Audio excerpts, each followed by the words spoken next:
All right, let's get right into it. Today, we're breaking down Indian Prime Minister Modi's landmark visit to China for the Shanghai Cooperation Organization Summit. And this wasn't just any meeting. It's one that could seriously redefine one of the most critical relationships on the entire planet. So, why is this visit such a big deal? Well, to really get it, you've got to rewind a few years. Let's be honest, the relationship between the world's two most populous nations, it hasn't exactly been smooth sailing. I mean, remember 2020? Things got incredibly tense with the Galwan Valley clash, and that plunged diplomatic ties into a deep, deep freeze. But fast forward to today, and this summit, well, it signals a major strategic shift, a possible thaw after a very long and very chilly winter. And you know, there's one number that more than anything else really tells the whole story here. Yup, 7. It's been 7 long years since an Indian prime minister set foot in China. That gap alone tells you just how much is riding on this visit.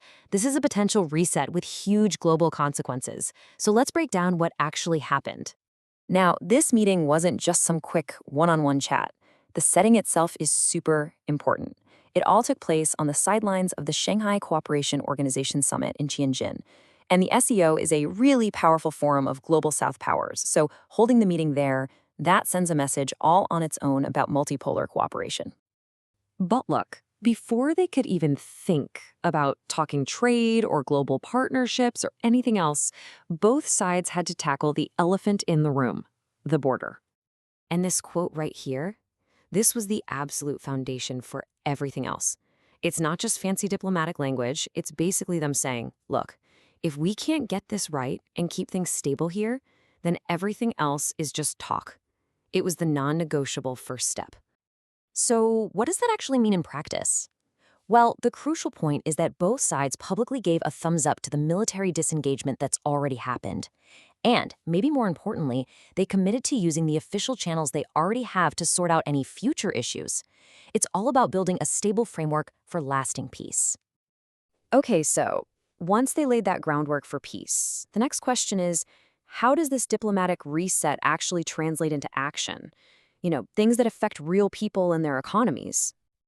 Now, these 2 points might just seem like logistical details, right? But they are so much more than that. Resuming direct flights after almost 5 years and bringing back the sacred Kailash Yatra pilgrimage, these are powerful, powerful symbolic gestures. They're designed to rebuild trust, not just between governments, but between the people of both countries. And of course, beyond those cultural and travel links, the conversation turned to money, to economics. Prime Minister Modi made it a real point to highlight India's big trade deficit with China and to push for a more balanced, more strategic economic relationship moving forward. This statement right here is huge. It really gets to a key theme of the whole visit: strategic autonomy. What both India and China are saying, loud and clear, is that they have the right to manage their own affairs their way, without pressure or interference from other global powers. And this is where the visit really zooms out. It moves beyond just the issues between India and China and gets into its profound global significance. How do these two giants see their role in the world, and can they do it together? This phrase, it's a big one. It was reportedly used by both leaders, and that's a very deliberate choice. It's a conscious effort to reframe the entire relationship, to build a new vision that's based on cooperation in this new multipolar world, rather than just constant zero-sum competition.